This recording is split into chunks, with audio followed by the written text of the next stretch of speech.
has given us permission to exist again. Let's make sure everything, it looks like we're coming in clear as a bell. Looks like we're doing it. Looks like we're doing it. Clear as a bell. Does anyone say that? Is that? I don't think that's a thing people say. I don't know why I said it. But I did. You know, what are you going to do? Let's just make sure we are live. We are live. We are alive. We are beautiful. What's up, everybody? Good afternoon. Good morning. Good evening. Good day.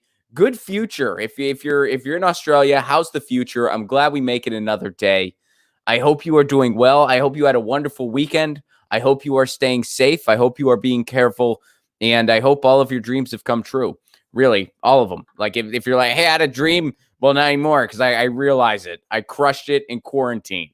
Well, let me thank the people who make this show possible before we really kick in. Our friends at ZT.com, ZHITEA.com. Their tea kind of rules. They supply the tea for Get Your News On with Ron. They got amazing black teas, amazing.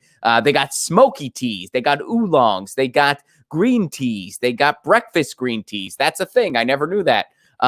They got all kinds of great teas. You can get it at wholesale. Please do show them some love. Run by Jeffrey, who is a great lefty and friend of the show. ZT.com, ZHITEA.com. Also, our friends over at TreeEdgeOil.com. That's TreeEdgeOil.com. They were formerly known as Trendy as Dabbers. They make pain oil that you put on your joints, and it really works wonders. It has done wonders for my neck. I use their pain oil all the time. It is CBD pain oil. Please do check them out at TreeEdge.com. TreeEdgeOil.com. That's TreeEdgeOil.com. And thanks for the most recent care package. And I appreciate the guitar picks. That was a lovely touch. And maybe you're thinking, Ron, what about the CBD that you just take that you can consume? I got you covered. Rare Naturals, CBD.com. That's with an S. Rare Naturals with an S. CBD.com. They make CBD oil. You can put it in your drink. You can put it under your tongue. You can take it and enjoy it. It's great after a long workout. It's great oil, very relaxing, very soothing. Really does the job well. And if you go to their website now, if you're thinking, hey, I need some more CBD oil, got to put it in my water. Well, guess what? You can go to their website and use the promo code Lucy at checkout, and you get 30% off your CBD order. How about that? 30% off.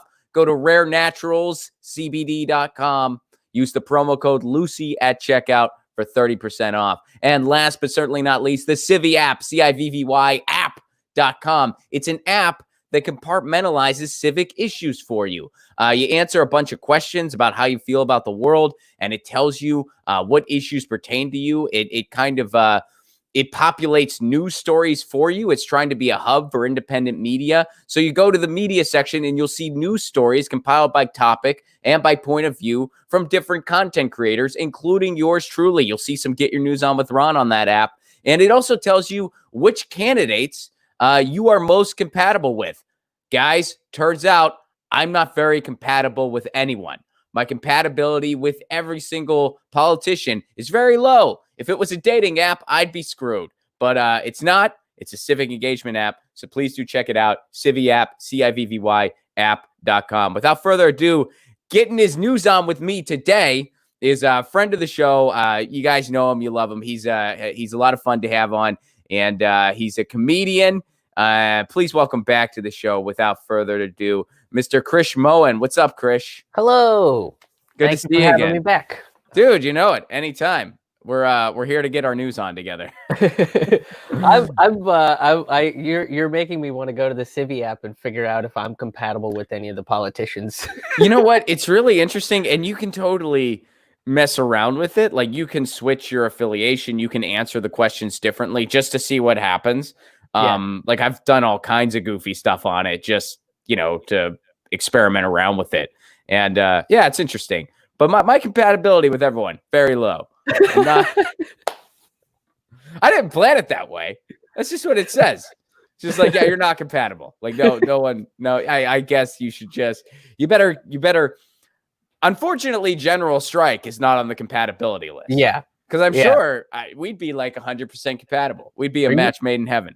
Are you telling me that you're not going to have Nancy Pelosi over for for just an ice cream dinner? Is that what you're telling me? Only if she's providing the ice cream. I mean, if she's providing the ice cream, then I can get on board with some of that. Because I didn't know ice cream that expensive existed. I'm guessing that it's cased in gold, and I'd be curious to try it. So The Talenti stuff is expensive, and the only reason I know that it's expensive is somebody gifted it to me, and I felt real bad that that's what happened. Because it's like $6 a can or whatever, and I'm like, this is crazy. I didn't get you anything at all, but you got me. So there is you can get a small amount of it for $6, and that's what is that like? Is that like 2 spoonfuls and it's gone? No, they come. I mean, it's like a Ben and Jerry size container. And is that the brand? Was that the brand she was into? She had 2 of them. Okay, yeah. 2 freezers full of them. 2 freezers full of them. All right. Yeah. She didn't have 2 cartons. That'd be okay. She has 2 cartons. She has 2 freezers full. She's not a peasant. Come on. This insane ice cream. She's a top tier ice cream consumer. Yeah. I had this vegan ice cream that was avocado based. Ooh. So it was really good not good for you, but you know what I mean. Comparatively speaking, it's well, this is a much better ice cream to consume than regular ice cream, and it tasted way better. It was amazing ice cream, and it was because it was I was at this party that was hosted by a person of means, and it was Nancy Pelosi's party, and. And even that ice cream was nowhere near as much as this. That ice cream was nowhere near. And I tried it, and I'm like, we can occasionally buy this as a very special treat. And right. I mean, I didn't make the best mental note because I forget the brand name off the top of my head. I have to text my friend and be like, hey, what was the brand of that ice cream I was talking about I'll never be able to afford? Right in front of the ambassador, they had they were sponsoring part of the event, so they were giving out this ice cream. Right. I was like, this is I can never afford this. This is great though. Thank you for the opportunity for this ice cream. No, but they really just want people to try it. I mean, I gave the disclaimer. I was like, I probably can never really. They're like, just try it. I'm like, fair enough. I was like, well, this would be a special treat if I buy it. We get it. Special treat away. We want to be for everybody. This isn't the ice cream in Nancy Pelosi's freezer. They said that, which is weird because this was before that happened. Way before, yeah. They could see the future. Good for them. All right, so Krish, we're going to start out with something pretty heavy, and we were kind of briefing about this off mic a little over. I believe it was right about a year ago. There was a gentleman by the name of Elijah McClain in Aurora, Colorado, and he's a musician. He loves singing to himself, and he played violin. And one of the things he would like to do, which is there's a lot of very pretty memes going out right now that are very very emotional to look at. But there's these memes of a drawing of him playing a violin for cats, and if you're a cat lover like I am, that hits even especially harder. And he would like to play the violin for the stray cats in the area. I didn't know cats could dig violin. I'm gonna play some violin videos for Lucy. Yeah. Later, I'm gonna see what she does to it. I don't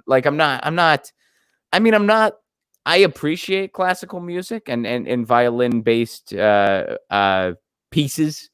Yeah. But I don't listen to them in my my music diet. You know what I mean? Like it's something I appreciate it. If I ever get the opportunity to go to it, I would, and I certainly appreciate everything that goes into that, the musicianship. But as a listener, I'm not one of those guys. Even if I'm trying to concentrate or study, I'll go jazz. I won't go classical. Me too. I do a lot of jazz instrumentals when I write because it's just easier and more there's a bunch of different dynamics to jazz that I think that helps me creatively. And it's good that you're coming out and saying I'm not a Yellow Card fan.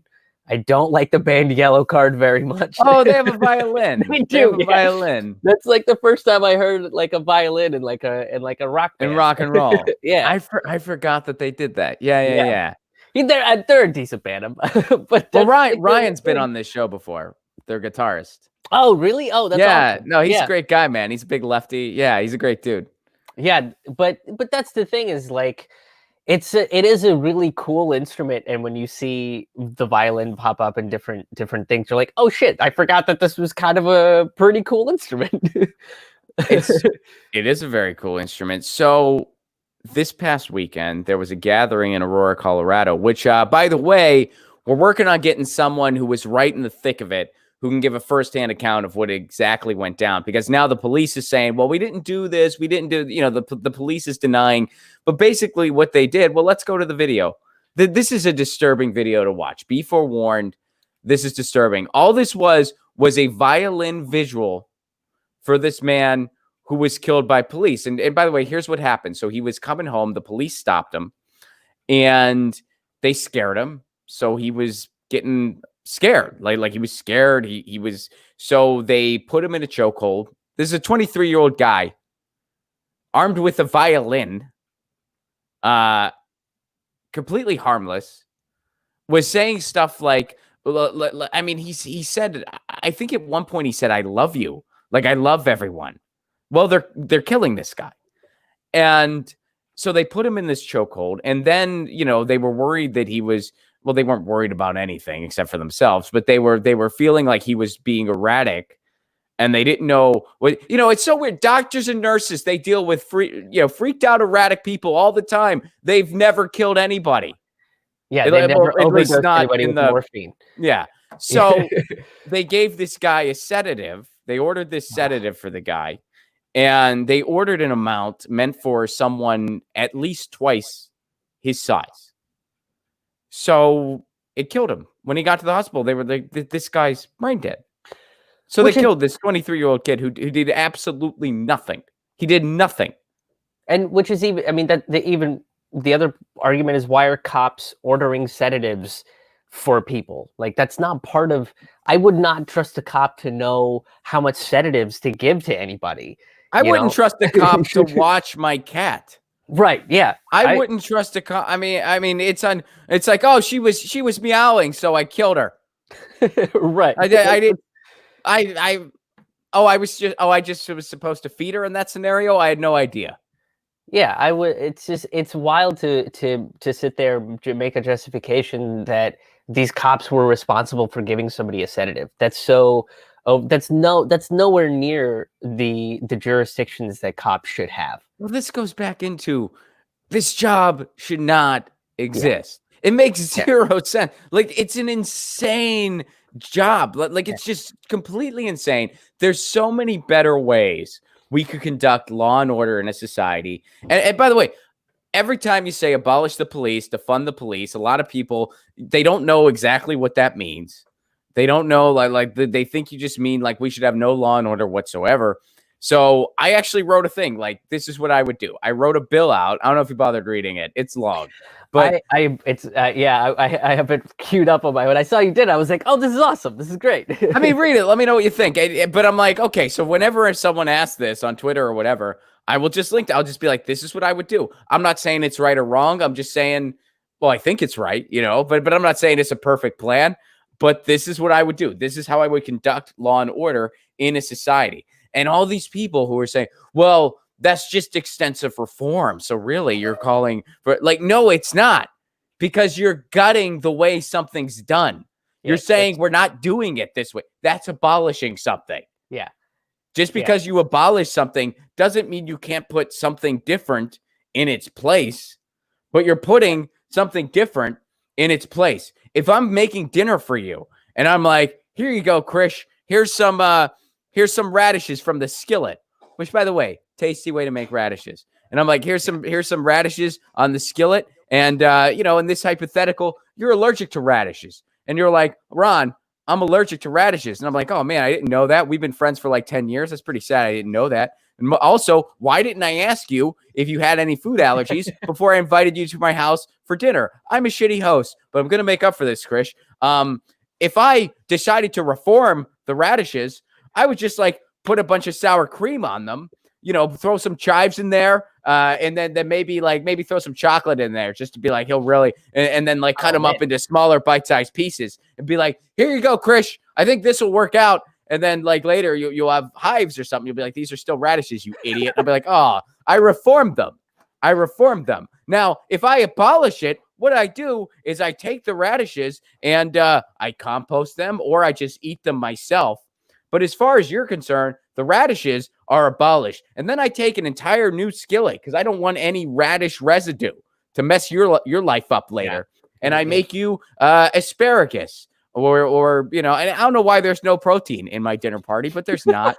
And I don't know your dietary. I didn't ask you any questions. I just made you a vegetable, and that's all you get. I like that it's a single vegetable. It's just a single vegetable. So I abolished the radishes. I gave you carrots, but you're like, gee, thanks, Ron. This is great. Do we do dessert or is it just carrots? Is that all you bring dessert to the party? Is carrot cake. We got boom. More carrot-based dishes. That would actually be delicious. A carrot-themed. I would I'd be on board. Yeah, it's like a food show. So you could have like we could get creative. You could make carrot noodles. Like you could spiralize. I don't think it'd be the easiest. I mean, zucchini's a lot easier. Yeah. Squash is a lot easier. My wife does this all the time, so she can probably speak to this way better than I can. But carrots, not the easiest to spiralize, but you could do it. And then you have like these carrot-based noodles, and then you could have a side of carrots, and then carrot cake for dessert. Boom. Nailed it. I feel like I did it. Yeah. All right, let's get to horrific abuse of power by police, because that's what's really going on here. All right, so this video is hard to watch. This is the peaceful violin visual in Aurora this weekend.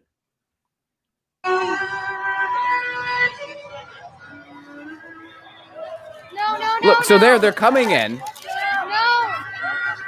They're just saying no. Like, they're just saying no, please don't, because they know these are modern day stormtroopers. Yeah. These are real life stormtroopers. They're just marching like just drones. Yeah. I mean, they're dressed like stormtroopers too. I mean, they're in battle armor with, the masks and headgear and all this other this is not what somebody that is out to protect the citizens is supposed to look like and behave like. This cannot be. I mean, here's what I tweeted. This is a legalized gang of bloodthirsty maniacs, because that's what this is, breaking up a peaceful visual for no reason.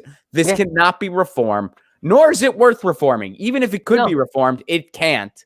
It's not worth reforming. We got to get rid of it and start over again. I mean, this is basically the Pinkertons. I mean, that's kind of what they did. Is we did this in the late 1800s and early 1900s, where you have peaceful demonstrations of either protesting something or a strike, and the bosses would hire the Pinkertons, and then they would come in and 100% turn it into a violent encounter, because that's what they were organized to do. So this is virtually no different. You see that all the time. I mean, it happened with the Hells Angels doing concert security. It happened with, it happened in DAPL, where they just hired a bunch of private muscle to just brutalize protesters. Yeah.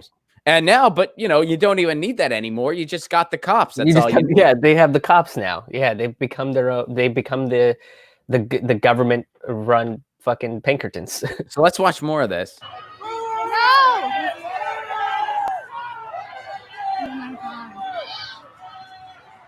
They know what's coming. Oh, it's so creepy to watch them march like this. No!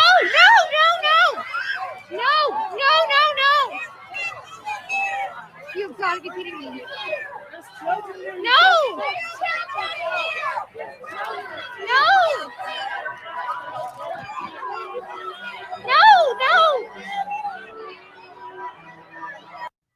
People playing violin. And then they went and broke up.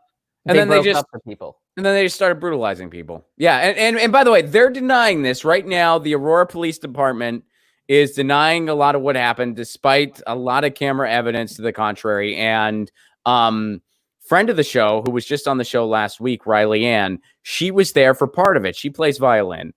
She was on this show last week. She was there for part of it, but she has put me in contact with a couple people who were there for the entire thing and went through the entire thing. And this is what happened. And we're hopefully going to get somebody on the show later this week, as you know, the police are kind of giving their side of it, and as the people who were there are giving their side of it.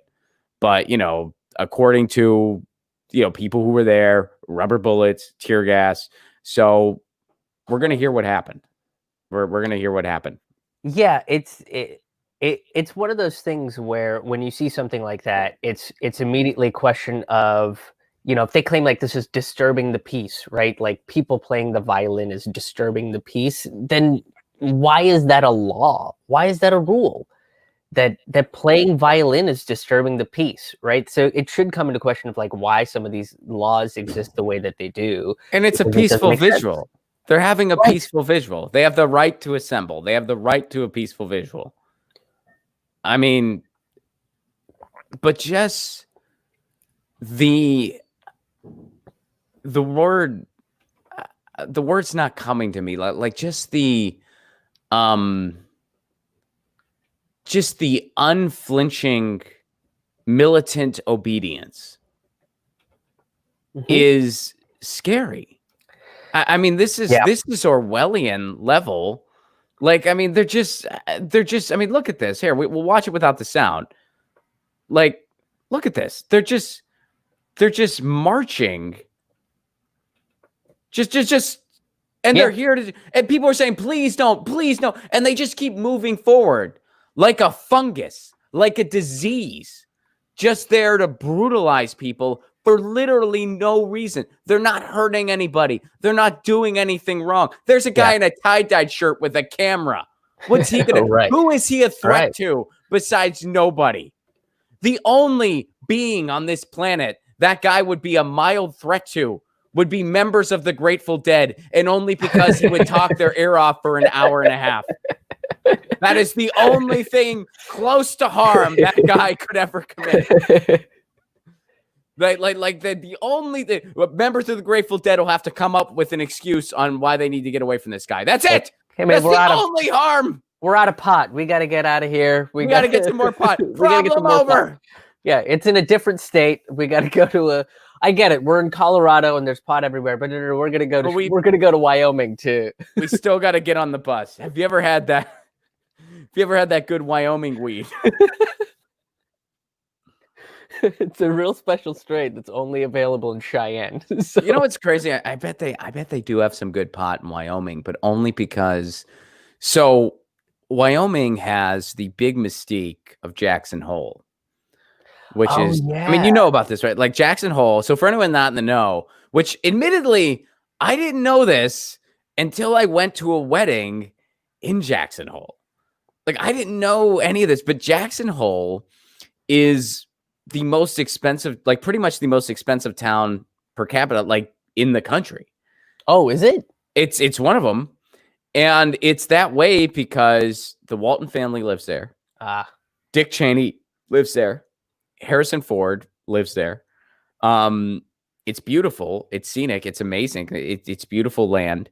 And people who are famous who want to get away, that's a place where they'll go. And it's also the closest thing we have to a real life Indiana Jones movie. You have Dick Cheney and the Walton family. There's your freaking villains. And you got Harrison Ford just riding around in a helicopter. So, I mean, this is the closest thing we'll ever get to a real life Indiana Jones movie is Jackson Hole, Wyoming. That's it. And Harrison Ford loves his pot. So between the resources they got there, the fact that Harrison Ford is a known resident, there's probably some amazing pot in Jackson Hole that you and I will probably never find. Never. Yeah. I feel like that's like that vegan ice cream. That I could track down. I did a show there in Jackson Hole when I was there. And oh, really? Dude, so this is kind of funny. My buddy got married in Jackson Hole, and during when his wedding was, I had just moved to Los Angeles. I was broke, and I wanted to attend his wedding really bad. I didn't want to not go, but flights to Jackson Hole were very expensive. I didn't have the money for that. And I just thought it was because who the hell's flying to Wyoming, which that's part of it. But it's also because Jackson Hole's such an expensive place. But so I decided I would tour my way to his wedding. So nice. I booked shows in Vegas and I booked shows in Salt Lake City. And then I decided, I was like, I don't know if I'll ever play Wyoming. And I'm one of those, I want to play all 50 states. You know, I think I got like 6 or 7 left. And so I decided, well, screw it. I may never get this chance again. I'm going to book a show in Wyoming. There's no I mean, the closest thing, they have like one improv team. That's like the closest thing to any type of comedy they got going on, at least when, you know, a couple years back. And, you know, I emailed them and I was like, I'm trying to do this thing. And they were like, yeah, no, thanks. And I was like, okay. And so I did this show at this pizza place where bands play. And it went how you would imagine it went. Like just people.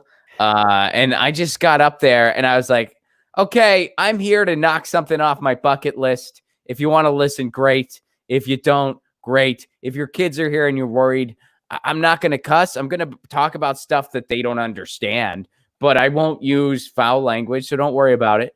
And I did a show. Yeah. And it was like a college nooner, except there were people of all ages. And I got paid and they passed the hat around and I got a couple free pies. Nice. And I was like, I'm really dedicated to making sure I play in all 50 states because Wyoming, I got it knocked off. I knocked off Wyoming. And and then, so this was like the night right before the wedding.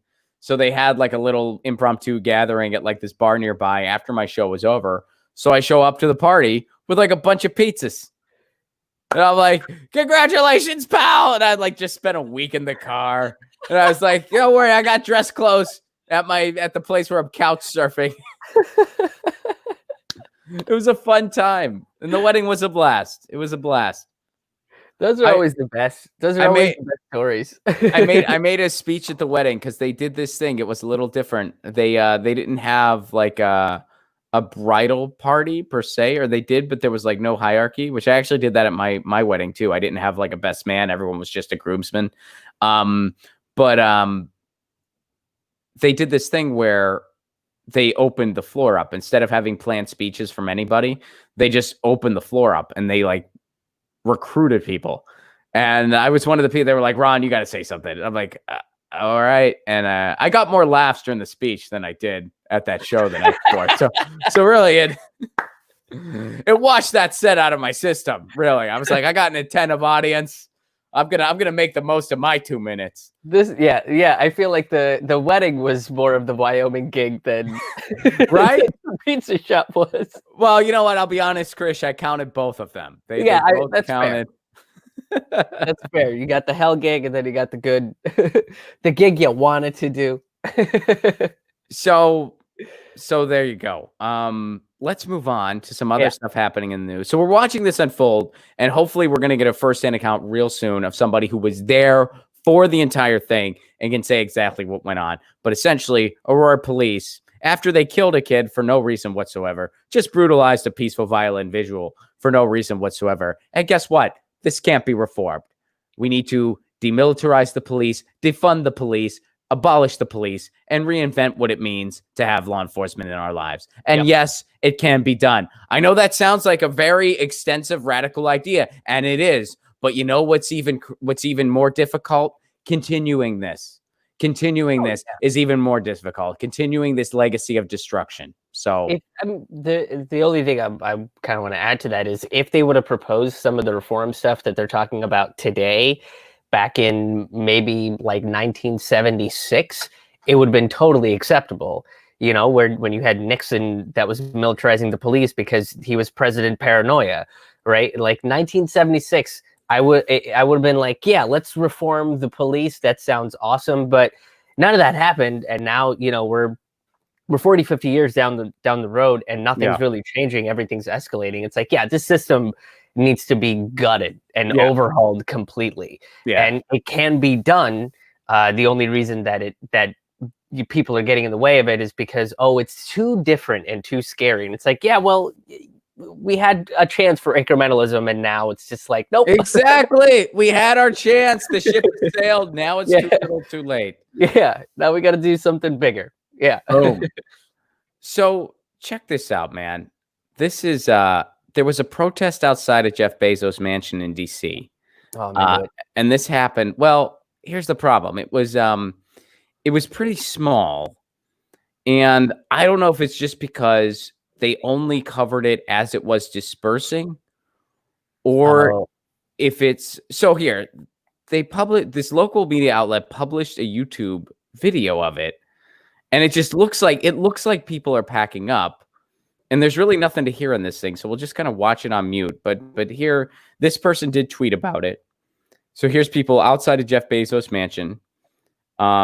Speaker is currently speaking in solidarity with service workers hit hardest by the COVID-19 pandemic. There's a DC-themed decorative guillotine on display. A fun fact about Bezos' home is that it's the largest in the city, cost $23 million. That's just one of his homes. Just one of his homes. During his renovation, this is awesome. During his renovation, the project racked up more than $16,000 in parking tickets alone. If you get a ticket, I got this. I'm pretty much emperor. I'm pretty much the emperor here. It's not official, but I rule this place. I think $16,000. I think he makes that in literally less than a minute. Yeah. Like no embellishment. He makes that in less than a minute. So he's like, I got you covered. If you get a ticket, I got you. Yeah. I got you. Also, like you can afford $16,000 in parking tickets. Like I had parking tickets in Chicago that amounted to $300 because, Ron, I don't believe in paying for parking. I believe in parking for all. We should all be able to park on the side of the street wherever you could have helped Jeff Bezos build his house. I could have done it. He's like, I'm looking for people who will just park anywhere. And you're like, I'm your guy. Boom, I'm the guy, Jeff. You know what's I bet he made the workers pay for the parking tickets. I bet he did too. He probably made them. He's just like, well, I'm paying you. Responsibility. So you got this. You got to take responsibility for it. And I guess at the protest, they're talking about they were talking about how Chris Smalls was fired, which isn't it amazing that Amazon was speaking out for Black Lives Matter, where just a little bit prior they fired a black guy who organized a strike, who was a manager who said, hey, you need to tell us when people have COVID, and who sent people with COVID home because no one else would. Yeah, because they fired that guy. They fired that guy. The guy. And now they're going to talk about how Black Lives Matter. Yeah, the guy that was essentially saying, hey, our lives are in danger, and I think our lives do matter in this situation, and they fired that guy.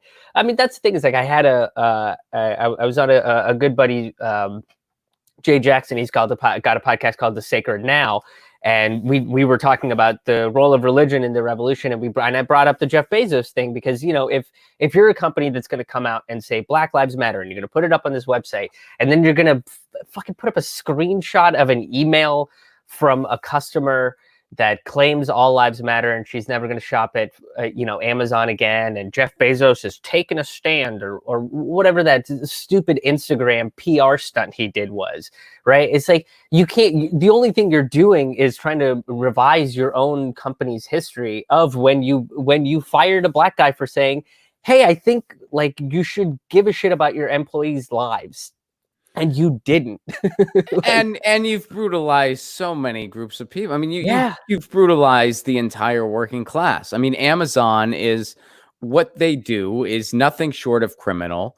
You can't. I mean, if you have $1 billion, you're a criminal. I'm sorry. You can just stop there, because it doesn't matter how good your idea was. It doesn't matter if you have $1 billion.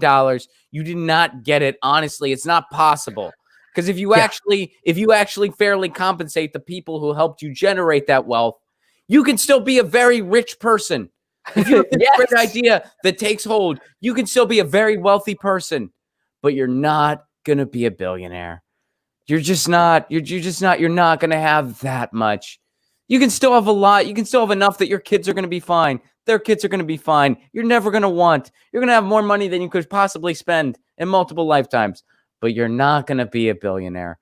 Not unless you screw a lot of people over. That's just how it works. And because we are a capitalism death cult, you want to talk about religion. For a lot of people, capitalism is a religion. We still entertain this fantasy that we're all just temporarily embarrassed billionaires. And it's like so many people, if you really took a step back, you wouldn't be able to be a billionaire because you're not an evil sociopath who can just burn down everything in your wake to get there. Because that's what you need to do to be a billionaire. So I don't care how adorable Tom Steyer's ties are. I don't care that he says some nice things about progressive candidates and he wants to do something about climate change after he got billions exploiting the environment. But he wants to be still a con artist. He's still a con artist. He's still a predator. I don't care. No billionaire. Everywhere they go, they should get booed relentlessly. They should get booed and jeered relentlessly. There's a couple people that like. So I have a track on my album called Jeff Bezos is a Slave Master because he is. And that is available. Does that have some sick beats under it? It does. It's part of my new mixtape. By the way, that is available on Amazon too, and I think that's hilarious. But I was talking to somebody came up to me and said, "Do you feel like like you say that you don't punch down, but you're very actively making fun of Jeff Bezos? Like, do you feel like that's unfair?" And I was like, "No, punching down." Yeah, it was this weird conversation where I was like, I don't think it's punching down for one, and for two, like billionaires literally can't, like, they don't get it because they're so out of touch because they have so much money. They literally don't have any worries. Like, you and I have to worry about bills. Am I going to be able to afford food this month? Am I going to be able to afford rent and my utility bills and my internet bill and my car payments and all that? Like Jeff Bezos doesn't have to do that, right? If Jeff Bezos ranks up $16,000 worth of parking tickets, that dude pays it off in no time. So it's just like a psychological thing where they don't see themselves as being part of just humanity in general because they don't go through the same struggles as the rest of humanity, and they're also creating most of the struggles that all of us are going through by shoveling all that wealth up to the top to themselves. So I was like, no, I don't think it's unfair. Like, I'm not punching. If anything, this is the highest that I can punch. Hello, everyone. Right here, so check this out. So here's deadline. We got an advertisement from Joe Biden here. Here's the YouTube video. I wanted to share it. All right. So that's Joe Biden. At the end of this month. Don't forget, he's running for Senate. Anyway, so here, all right. So here, this is the footage that was published by WUSA 9, and I'm not really familiar with this outlet. So this is what they got from the. I'm actually going to turn this sound off because I don't want to run into any. All right, so here's the protest itself. And it looks like people are packing up and dispersing. So I don't know if it was just a small protest, or I don't know if this is just like the end of it. This other guy who was tweeting was talking about the speakers that he listened to and stuff like that. So, the reason I wanted to talk about this on the show today was because, I mean, it's a protest that's noteworthy. They're going to Jeff Bezos' mansion in D.C. But B, the coverage of this was beyond strange. Like this was just a really, and I was Googling this last night, of course, none of the corporate outlets were covering it. It was a very weird coverage of a protest, but very typical, because what they do when it comes to protests, first they trivialize it, then they marginalize it, then they try to make it out like it's, and then they demonize it. Mm-hmm. That's how they do protests. Why do they do it that way? Well, because a protest threatens the status quo, and our corporate media thrives on the status quo. So especially Jeff Bezos owns the Washington Post. So, it's very peculiar, the coverage that this received. Now, maybe it was just a small protest. I don't know. I wasn't there.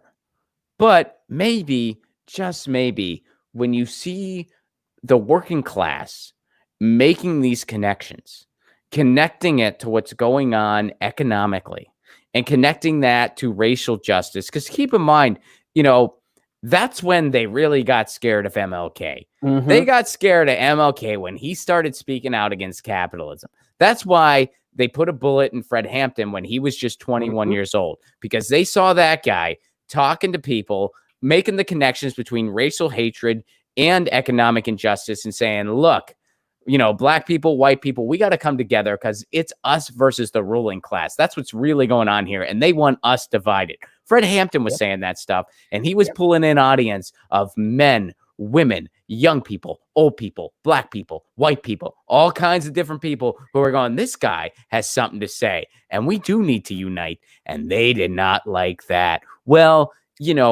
I think the best thing that can happen right now in our society is that Black Lives Matter and all this civil unrest starts pivoting into another thing that's already existing. And there's a lot of cross-pollination already. It needs to amplify general strike, rent strike. That's the best thing that can happen. And when you see protests like that, that's evidence that it's happening. Yep. Yeah.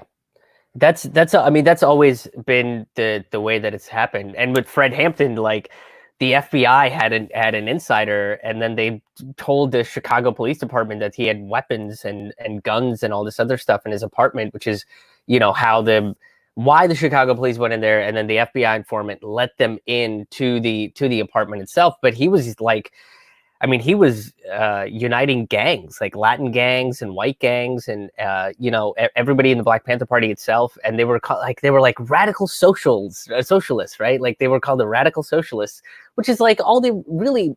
Fred Hampton was basically talking about like these communities need to come together and start working together to take care of themselves. That's also what Bobby Seale's survival programs were, where he was feeding kids.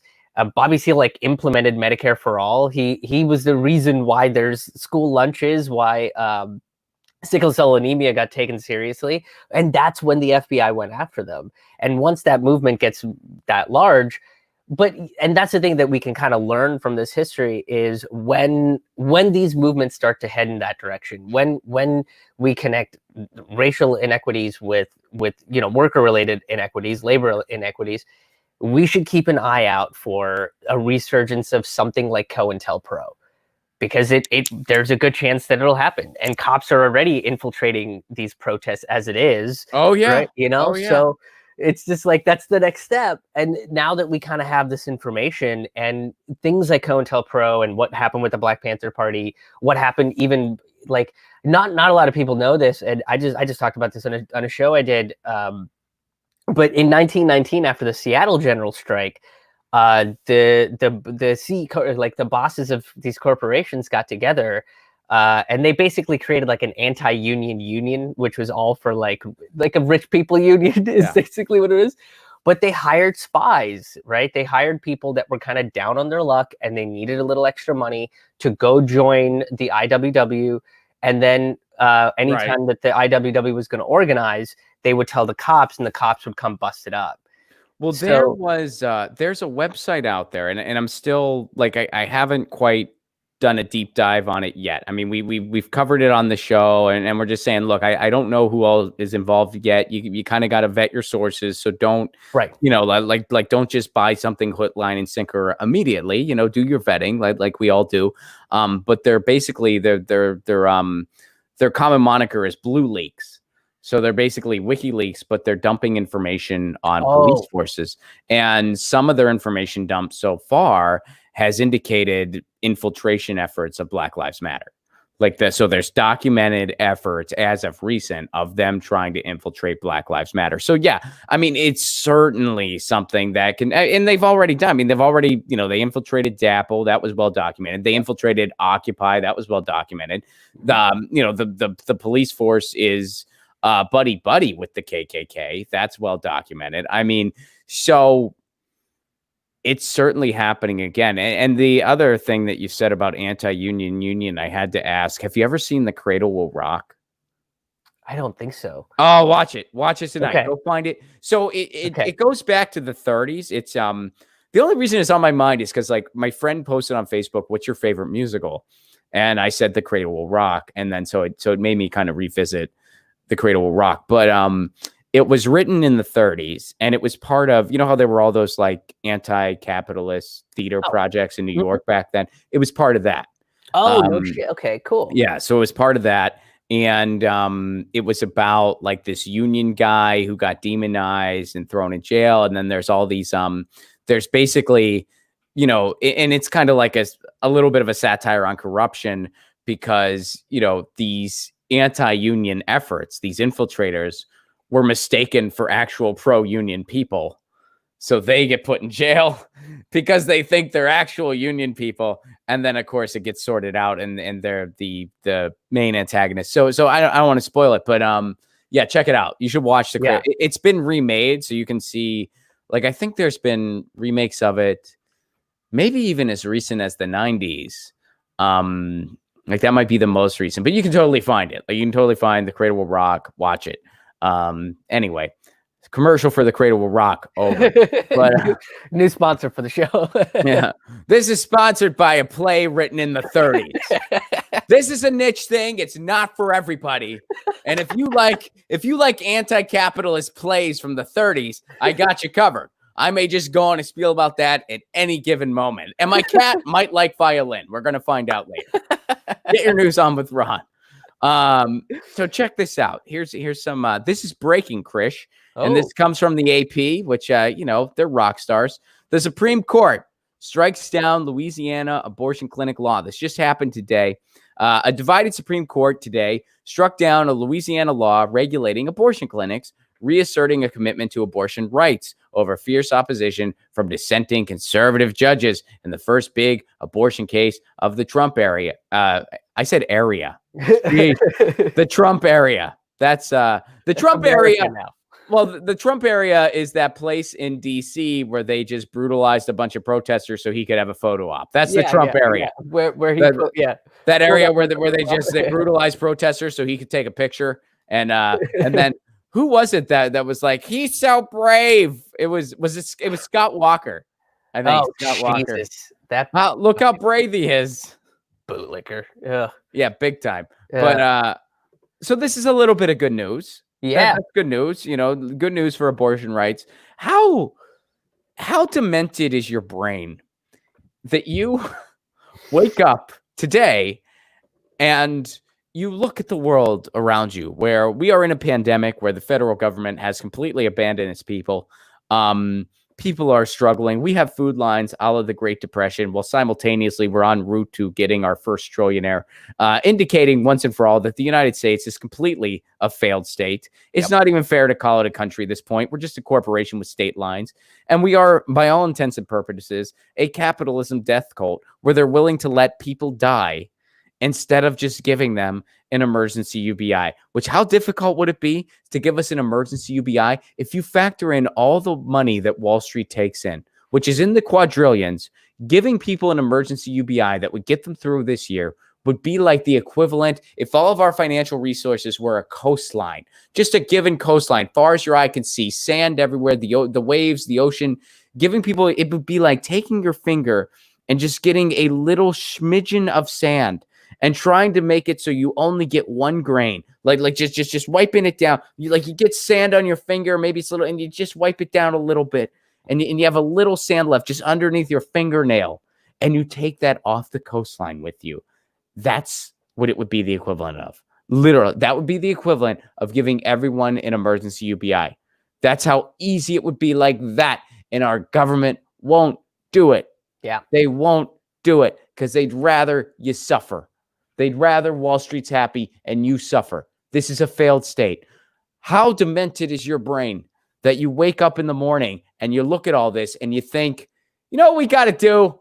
Pass some legislation that's going to make it harder for a woman to get an abortion. That's what we got to do. That's when I think of things. This is the hill I'm going to die on. This is the hill. Like what's wrong with you? I mean, you know, wow. It's amazing. This is what the Supreme Court is deciding on right now. It's unbelievable. It is and I thought we were over this in like 2004 or like 2000. You know, I mean, you think back then where it's like abortion was just talked about nonstop. And it's like, look, if you identify as quote unquote pro-life, and I put it in quotes because there's nothing actually pro-life about that movement. Once you're born, they don't care. So there's nothing pro-life about it. But if you are really quote unquote pro-life, instead of outlawing a right to an abortion, instead of demonizing people who are facing one of the most difficult decisions they'll ever face in their life, no one's like, oh boy, I'm getting an abortion. Great. No one's stoked for it. It's an incredibly difficult decision and painful decision. And people make it usually because of economic circumstances where they have no other option. So instead of demonizing those people and trying to outlaw something that is a right, why not try to create a society where less people feel compelled that that's their only option? Why not push for a society where prenatal care is completely guaranteed? Which, by the way, if we had Medicare for all, that'd be a given. That'd be a given. Why not push for Medicare for all? Why not push for more resources out there? Why not push for better counseling? Why not push for better adoption processes? Yeah, paid maternity leave. Paid maternity leave. Why not push for all those things so less people feel compelled that they have no other option and they have to make that choice? Why? Anyway, again, we've been having this conversation for decades. And it's like yelling down a well. But I mean, I was astounded last summer. I think it was like around this time last summer, where there was a bunch of those states that were coming out with these horrifically stringent abortion laws, and it was just like, why is this happening? Like, this is 2019. Like we're advancing medical technology. Like, weed is getting legal, and you're still having this discussion about, but we're pro-life and we believe in the sanctity of life. Well, if you really believe in the sanctity of life, maybe you should stop blowing up brown people in different countries. No kidding, right? That's another thing. Yeah, so there's such a major hypocrisy in that belief system. And I think that's part of the reason why that is an argument, is because if they really start looking at pro-life stuff, it'll lead into, oh, what is our military doing? How are our police treating our people? Right? It's just like the spiral conversation. And so that's why they keep going back to these scapegoats of like, oh, it's about babies and it's about this, and it's just, oh, we're doing what's best for family. It's a red herring. Yeah, it really is just a red herring, because basically at the end of the day, this is about their religious dogma, and they want to impose that on other people, which they have no right to do. No, they have no right to do. If your religious beliefs tell you that abortion is wrong and leads you to conclude based on your interpretation that abortion is wrong, okay, guess what? Don't get one. There you go. No, forcing you. Don't get one. Don't get one. End of story. And it just goes to show you, and we've had this conversation before. When I lived in Tennessee, I never got to vote for anything. I got to vote against a lot of stuff. I got to go and I got to be like, okay, if we don't vote this way against this ordinance, they're going to set women's rights back 30 years. Mm-hmm.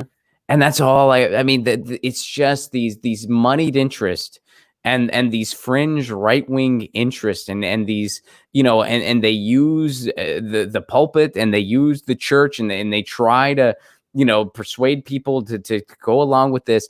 That still is so powerful in our society that even amidst a pandemic, we just got out of literal martial law. Yeah. We have civil unrest that has not been seen ever in the like in United States history. This is like arguably the largest it's ever been numerically. Oh yeah. I mean, this will be taught in history classes for years. 2020. Hopefully. Where were you? Yeah. Hopefully, if we have that future. But and you're still spending mental bandwidth on this stuff, spending bandwidth and resources on this stuff. It's insane. And this battle will go back and forth. And let's say they come out and they, don't try to restrict abortion, don't try to restrict women's rights, and they'll try to champion it. And what will they not do? They will not take qualified immunity away from cops. The Supreme Court will continue to fucking go down that line, and I hate to say it because am I excited for the expansion of civil rights for people in the LGBTQ community? Am I excited about what happened with DACA a couple weeks ago? Of course I am, but to me, they end up kind of being distractions from this larger point of the fact that, like, because there's other stuff the court rules on too. Yeah, and there's other stuff that it's usually like, here's a good thing, here's some bad things. We'll report on the good thing though. A couple of years ago, when you were living in Tennessee, I remember we went on the road together, and the first day of tour was when they legalized gay marriage. So we went to that big Pride festival that was happening all around. I remember that, yeah. And I remember me and you were talking about it because the exact moment that happened was when they were trying to really push through the TPP. And I remember us talking. That's right. And I remember, like, we were just like, it kind of feels like it feels shitty to say it, but it kind of feels like this is a distraction so they can push this really horrific thing under the wire. Or maybe not, like, maybe distraction isn't the right, but maybe it's like, this is sort of the, this is the concession. Yes. Mm-hmm. Right. And it's sad that that's the society we live in. Like it's like, okay, we're going to give you this concession that should have never been even up for debate. Like this is just, people have, you want to talk about civil liberties. Well, guess what? People have the right. Love is love. People have the right to marry who they want to marry, and two consenting adults can do whatever they want. End of story. It doesn't matter what their sexual orientation is. That end of story. Complete end of story. That's, but this was like, okay, we're going to make this concession because we want to do this horrible thing. Yeah, and that's the choice that I think that's an unfair way to look at it, and that's what they kind of do to people in in the progressive camp and stuff, is like when we talk about like worker rights, and of course when we talk about worker rights, the LGBTQ community is involved, the immigrant community is involved, Black people are involved, right? White people are involved, everybody's involved in that, but they make these concessions where they're like, well, we can either give rights to the gay community or maybe the working maybe a little bit of the working class, right? And it's like, why? No, we don't accept any of that. We'll do something humane that public opinion is demanding we do, but we're gonna have this horrible trade deal. Yeah, that's gonna screw you up. It's gonna really hurt for generations. Yeah, and that's the compromise. I forgot that we were talking about. See, I guess, Krish, I just focused on the positives. I just remember celebrating that day. I remember. So I forgot about that part of it. How did I become the pessimist in this?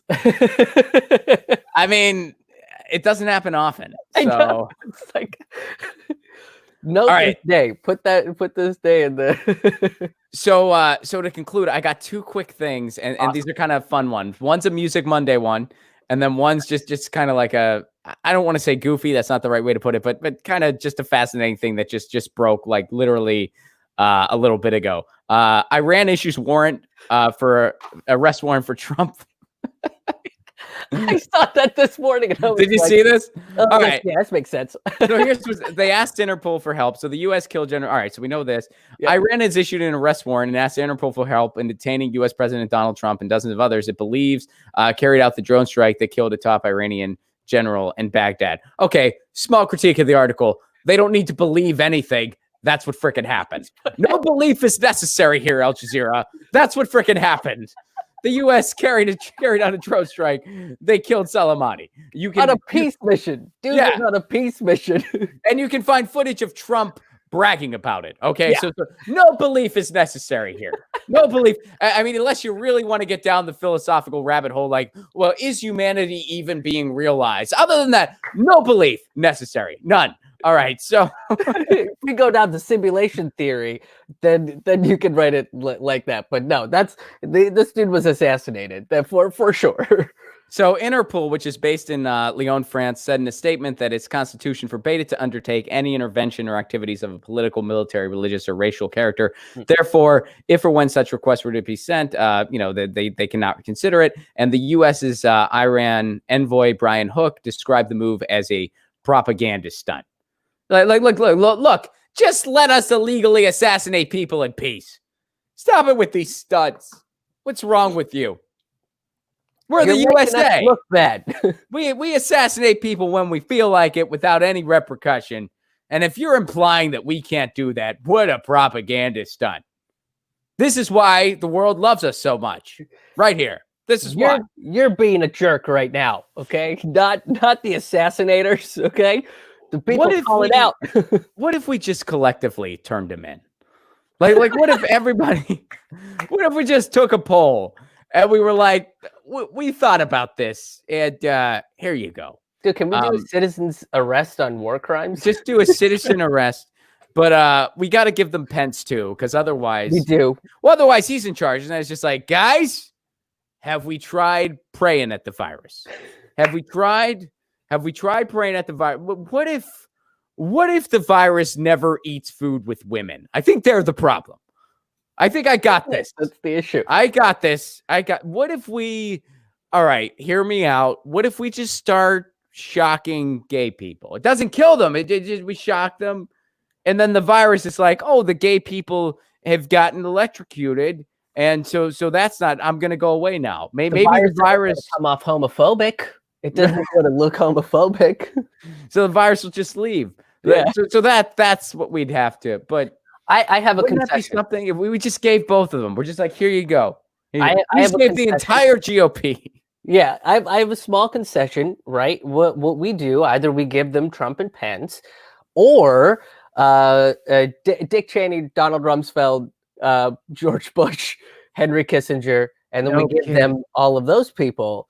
And then Trump gets to, he gets to be in Florida for a while. And that's the thing, man. And like getting to the bigger theme of it, I despise Donald Trump. I think everybody with vision despises Donald Trump.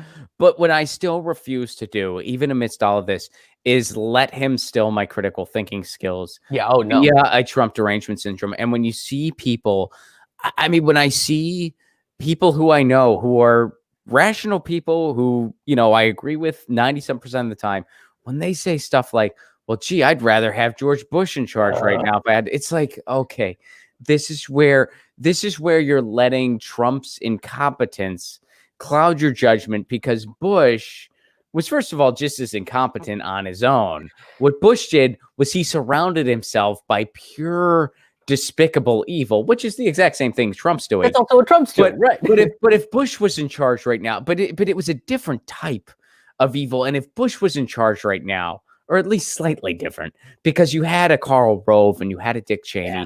If Bush was in charge right now, we'd be just as screwed, but we would be trying to go to war with China additionally. So it's like, it is absolutely, Trump belongs in a jail cell. So does Dick Cheney, so does George W. Bush, so does Henry Kissinger, so does Karl Rove. The fact that they walk the earth is absolutely criminal. And it's like, come on, let's not lose sight of the systemic disease, pun intended, that got us to this point. And it's not just going to go away with Trump going away. It's not hanging on one person or one administration. That's just the sad reality of it, because the Bush administration put this war machine on autopilot. Obama said okay for 8 years, and that led us to Donald Trump. Yeah. And people, that's the thing, is like, people don't put those pieces together where they kind of look at these presidencies as their own individual arcs. And it's like, no, they all built off of each other. Like Daddy Bush worked his way into Clinton, who then worked his way into, the younger Bush, and then into Obama. And then it's a succession of things. Like, that's how this sort of stuff happens. And people just don't put that stuff together. And part of it, maybe it's part of the short attention span world that we're kind of living in. But like, if you go back into history, it's like, what the reason why Obama was able to, create the surveillance state that he was, because of the Patriot Act, right? We had to give up Which, by the way, they renewed Trump's spying powers while they were impeaching him. Adam Schiff getting on the microphone, posing for the camera, talking about how he's public enemy number one. He's a traitor. He's treasonous. Then voting to expand his power. It's back. How do you explain? Like, how do you? Well, they're just either that guy. Ron. Oh, it's just, it's unbelievable. It's wild. Yeah. But it would still be fun if we all just collectively as a society just turn them all in. Just be like, hey, Iran, here you go. We got all of them. We got, you know what?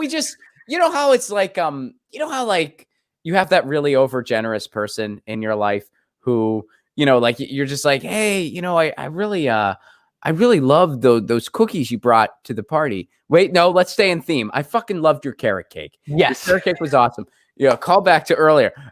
Your carrot cake was amazing. Can I have the recipe? And then and they're just such a warm, sweet person that like they show up at your door. You know, back when we could still see our neighbors and shit like that. They show up at your door and they have a dozen freaking carrot sheet cakes and the recipe framed for you. And they're like, love you. And you know, like that person, we all have a person like that in our lives. Yeah. You know, sometimes I try to be that person. I don't, you know, I try to be when I can. And that could be our opportunity for Iran right now. Like, hey, over the years, we've been really shitty to you. Actually, over the from the 50s to now, Medea Benjamin actually wrote a brilliant book on it called Inside Iran. You should read that book, and you'll just find yourself. If you read that book, you'll find yourself maybe in Santa Monica going, wow, we are the villains all the time. I'm not speaking from personal experience or anything. I'm not. This sounds like me reading people's history on a flight to Denver. Yeah. I mean, I thought it, and I think I yelled it a couple times. I'm pretty sure they were like, this guy's got to chill out, but whatever. I mean, we all enjoy the ocean in our own way. And for some of us, it's reading a book about imperialism by Medea Benjamin. And we're sponsored by the Cradle Will Rock. But anyway, but so yeah, this could be our overgenerous opportunity. Like, yes, for Trump, we gave you our entire government. Here's all of them. We gave you. By the way, Nancy Pelosi's there. We got a freeze, 2 freezers full of ice cream. That's yours too. Just take it. Take it. And you can just have all of them. You can have all of them, every single one. And we're just going to start over again. We're going to rebuild our government. We're going to rebuild the police force. And really, you gave us a gift. Really, you gifted us Iran. Thank you. You guys are a bunch of peaches. Thank you very much. Call me a dreamer. All right. So we got a Music Monday. This is just a fun one to end the show today because it is Monday. I acknowledge Music Monday on Mondays to some extent. Here's a Music Monday story for you, Krish. Rolling Stones threatened to sue Trump over you. So this just happened. You see this all the time. Krish, I know you're not like a big music guy, but you listen to some. Stones or Beatles? Oh, that's tough. It is tough. I think if I go full catalog, I'd say Beatles. Okay. Yeah. It's yeah. So for years I was a Stones guy. I was a Let It Bleed guy over a Let It Be guy. I don't know if anyone else says that. I might be the only guy who freaking says that. But no, I've never heard anybody else describe it like that. That's probably for the best. But yeah, but as the years have gone on, I'm slightly more Beatles. And I just, because the Beatles, it's like they had such a smaller recording career in comparison. Right. And we're still catching up to them. We're still catching up to the freaking Beatles. I mean, the stuff that they did with a classical producer and an 8-track, we're still freaking catching up to it. It's amazing. It's like there was the Beatles and we're still trying to catch up. 50 years and count, still trying to fucking catch up. Whereas the Stones, and I love the Stones. Like this is not, and the Stones were very innovative in their own right. I'm not taking anything away from them, but the Stones were these outlaw dudes who were still kind of geeky. Like they were kind of like that's the beauty of it, man. Like you look at Mick Jagger and you look at Keith Richards and like they are the kings of cool in so many ways, even at like 70 something years old. Right. Everybody wants to be like them. But when you break it down, there was a point in time when they were still these nerdy kids in an underground cafe listening to these blues records from America. Right. That's like the chess club, you know, like, and I don't mean that in a disparaging way. I'm just being honest. That was a nerdy thing to be into. And that was very beautifully captured in, what was the Elton John movie? Rocket Man, the Rocket Man, which was a really fun movie. I enjoyed it a lot. Where they showed Elton John, a young Elton John, before anyone knew who he was, with the lyricist Bernie Taupin, who became his lyricist, and they were in that. I don't know. Did you see the movie? I have not. Oh, okay. But you're not gonna like. It's not gonna stop me from watching it. You know what I mean? Yeah. This is not a spoiler by any means. This does not spoil anything. But they're sitting in the cafe. It's just a scene where they're sitting in the cafe talking about working together. So it's, I mean, that's going to happen because it happened in real life. Right. But they're geeking out over blues music, American blues music. And people just look at like, what's wrong with these dorks, right? And that's because, that was like a nerdy thing. These were underground records from a different country overseas. They didn't have the internet to find this stuff. You really had to dig hard for it. You had to be an enthusiast about it. You had to go to cafes that sought it out to play it. It was a nerdy thing. And at one point in time, Keith and Mick were just these nerdy dudes going, and Brian Jones were just these nerdy dudes going, we really like this stuff. It's neat. And John Lennon, same thing, nerding out about skiffle. And then they were like, we're going to speed it up. We're going to rock it out. We're going to grow our hair out, and we're going to fucking change the planet. And that's what these bands did. But that's always like when you kind of learn that sort of stuff, because that's always my big thing with music was like I didn't get into the Stones until I got into college. That's really when I got into. It took you that long? It took me that long. Yeah. I'm Chris. I'm weird and I'm an immigrant, so that's my excuse. All right. I can accept that. I had that this is like one of the good things that my dad did is like he had the huge Beatles anthology, which it was like this 8-disc thing that, so I would listen to that a bunch. And then once I started listening to that, it became very clear like how certain bands that I was listening to all throughout like high school were very clearly influenced by the Beatles. And then it's like going back and listening to that original stuff of like where that, and then what, as I kept growing older and I got into the Stones and I got into these other bands, like I got into very deep into Led Zeppelin when I was a freshman in college too, is like you go back and you listen to all the blues stuff.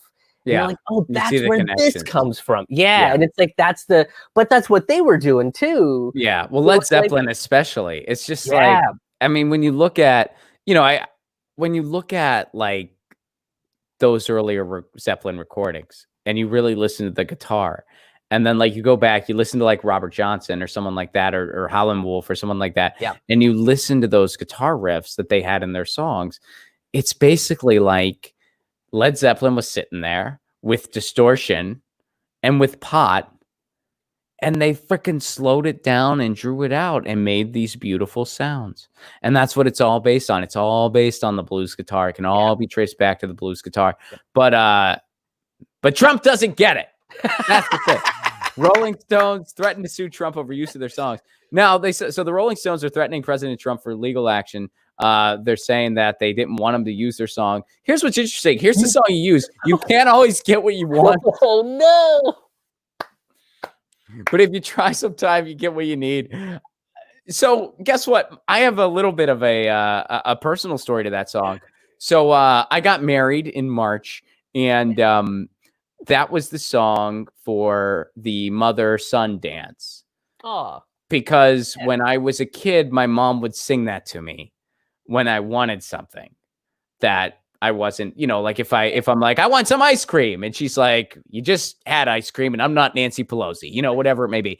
Like whenever my mom had to tell me I couldn't have something, she would sing that to me. And it was like a fun joke. And I love the song. I mean, I got, I was introduced to music at a very young age. And I really, was really into classic rock when I was like 6 years old. And that was one of the songs I loved a lot. I really connected with Jethro Tull, which was kind of random for such, I guess I had a good attention span for a kid. Cause it's like a progressive rock band. Some of their songs are like 6 minutes long and shit. But I loved it. I mean, I just thought like when I first heard the riff to Aqualung, which again, blues guitar. Yep. I thought it was one of the coolest freaking things I ever heard in my fucking life. I like, I was like, it blew my mind. I mean, as a kid, and I still get chills whenever I listen, like just really sit down and listen to that song. But anyway, Trump probably doesn't even know who Jethro Tull is. Honestly, if I had to take a guess, I bet he does not know who they are. And that's not, I'm guessing his musical palette is not that deep. I could be totally wrong. I mean, maybe Trump is like maybe that's like the one point of connection I would have with you. You know what I mean? Like maybe he's really into music and it's like, really? You're really just, and he's just like, my favorite Pixies album is Surfer Rosa. And it's like, whoa, where did this come from? Are you, really? You're just like, I enjoy when I lived in Manhattan, I always would go to the Lower East Side to check out what was going with anti-folk. And I called Kimmy Dawson years before she went out on her own, even before the Moldy Peaches. Like, holy shit, Trump? Does anyone else know this about you? Like, maybe it's kind of, it's like when Hunter S. Thompson talked to Nixon about football, and that was like the one. That's like the only thing they had. Was like their thing. I was just like, he's a bastard of a man, but he knew a lot about football. Like it's like Trump's thing. I'm sure that's not the case, but it'd be funny if it was. It'd be cool if really music was Trump's thing. Like he's like, did you ever really dive into the Stones deep cuts where they did the covers of all that Howlin' Wolf stuff? Like, whoa, you really? I have all of it in vinyl. Like, all right, you're still not a good dude at all. But seems like you got good musical taste. Somehow. That's crazy. All right, so you can't always get what you want. He was using it, which is a weird song to use. You can't always get what you want. Just so you know, if you elect me, you're not going to get all those promises I made in 2016. I didn't do any of those things, but I did give my rich friends a tax cut. So there's that. So vote for me anyway. Which was what we needed. So they go, this is nothing new for Republicans, by the way. And this isn't anything new limited to Trump, but he's also gotten cease and desist from Tom Petty, the estate of Tom Petty. Yeah. They used I Won't Back Down, which it's so, well, because this goes beyond, I mean, Florida, which keep in mind, Tom Petty, Gainesville, Florida guy. I don't think he lived there his whole life, but he's from there. And or I believe he's from Florida. I don't know if he's specifically from Gainesville. I know he spent a lot of time in Gainesville. I think that's where he's from. But they actually named that Stand Your Ground law, after, because that's in the song I Won't Back Down. He says, I'll stand my ground. So I mean, isn't that terrible? Like, isn't that terrible? Oh, man. Like, the point of that song is not you can shoot an unarmed person. That's not what that song's about. I promise. Yeah. That's not what that song is about. Yeah. I mean, it's sad. It's taken such a beautiful song and reinterpreting it in such an ugly way. And I still love that song because I'm not gonna let people steal it from the listener. You know what I mean? Like I'm not gonna let you ruin this song. Just like it's right. Like, when people there was that when they did that Christian adaptation of Hallelujah, that was wrong. Because it's like, you know what? If you want to do your own song, that's fine. If you want to have your song, praising Jesus because you're a Christian, that's totally fine. That's your business. All power to you. And there's a lot of power in music, and I applaud that. But this song was specifically meant to be for everybody, and it's not meant to be for Christians or for Muslims or for Jewish people or for whoever else. It's supposed to be for humans. Yeah, that's the theme of that song. That song is a true love song. It celebrates it's a beautiful song. It celebrates the bitter tragedy of what it means to be human. And that despite all the ugliness in the world, we can still love each other. And that's amazing. And that's the only thing I believe in is love. That's the only thing I will ever believe in. And it's a true testament to the power of humanity. And who knows, maybe there is something beyond us. That's my creed. And although by definition I am an atheist, but whatever, we don't need to go down that rabbit hole right now. But, so to kind of assign that a religious creed is wrong. But guess what? You don't get to take that song from everyone else. You don't get to claim that. You don't get to have it. Similarly, policymakers in Florida, they don't get to take this Tom Petty song. Mm-hmm. And apparently Trump can't even play it. Trump can't even play the song. And then Neil Young lashed out at Trump for rocking in the free world, which and Neil Young has allowed that song to be used for other things. So this is a goofy fact that will serve you in life in no way whatsoever, Krish, but it's something that my short term has retained. Michael Moore, when he did Fahrenheit 9/11, Or was it Fahrenheit 9? Or was it? No, it was Fahrenheit 9/11. That was like the big Bush one. Yeah. He wanted to use "Won't Get Fooled Again" during the end credits, and Pete Townsend kind of was like, that's not really the point of this song. I don't really feel like it's a good fit. I'm certainly not against what you're saying, but and I don't know where Pete Townsend's personal politics are. I know that I think Roger Daltrey is like kind of right leaning, or maybe I don't know. It's not important, but like but Pete Townsend, for whatever reason, was like, I just don't feel like that's a good fit. And he released a statement where he says, like, I just don't think it's a good fit for that kind of a film. Like that song's not really supposed to be, although it sounds like it's about electoral politics, but I don't know, whatever. For whatever reason, he felt like that song wasn't a good fit. So they ended up using Rockin' in the Free World instead, which was a great fit. Yeah. Okay. That was a great fit. That was a great fit for the end of that movie. So yeah. Do you feel like this sort of stuff is always like a bit of a bastardization to the artists? You know what I mean? Like to take their songs and use it in this like bizarre context that they 100% didn't, like to take like protest songs and then kind of warp it to be like, coming out for a dictator or something. Like it's just like, I don't know if anyone's done that, but yeah, that sounds pretty bad. Yeah, I feel like that's like a hyperbolized example, but it would be like if like we talked about Scott Walker using like a Rage Against the Machine song. It's just like, you're the guy, man. You're the guy that they're yelling about. Was it Scott? Are you thinking Paul Ryan, or did Scott Walker listen to them too? No, I am thinking Paul Ryan. You're thinking, okay. Yeah. So I was gonna say, it's Paul Ryan. Yeah. Okay. Yeah. Like when he said that, I was just like, dude, like you're everything that they sing about and they don't like. Like it's just, so I kind of, every time that sort of stuff happens, I'm like, is that kind of like a bastardization? Like, are they kind of doing that on purpose to? Well, the interesting thing is the way our political system is set up in the United States. And this isn't just Republicans. This is Democrats too. This is the entire system. Art is a non-desirable. I mean, there has never been that kind of true olive branch to the creative class really taking part in electoral politics. They'll let you play a rally. They'll let you do a benefit. They'll take the money you raise. They'll use your song. But as far as really bringing you into the fold, really letting you be a true representative, our system's not set up this way. And there's a reason why creatives, they do not have careers as staffers. It doesn't happen. At least not true creatives. I mean, maybe creative to the point where they can edit a video or something like that. Sure, you need some techies and stuff like that. But like true, actual, like this person was a writer or a poet or whatever, it doesn't really happen unless they're already kind of dabbling in that world anyway. And that is by design. Yeah. Mm. So it's it's an interesting thing. But yeah, I think you should only be able to use someone's song if they approve of what you're doing. Yeah.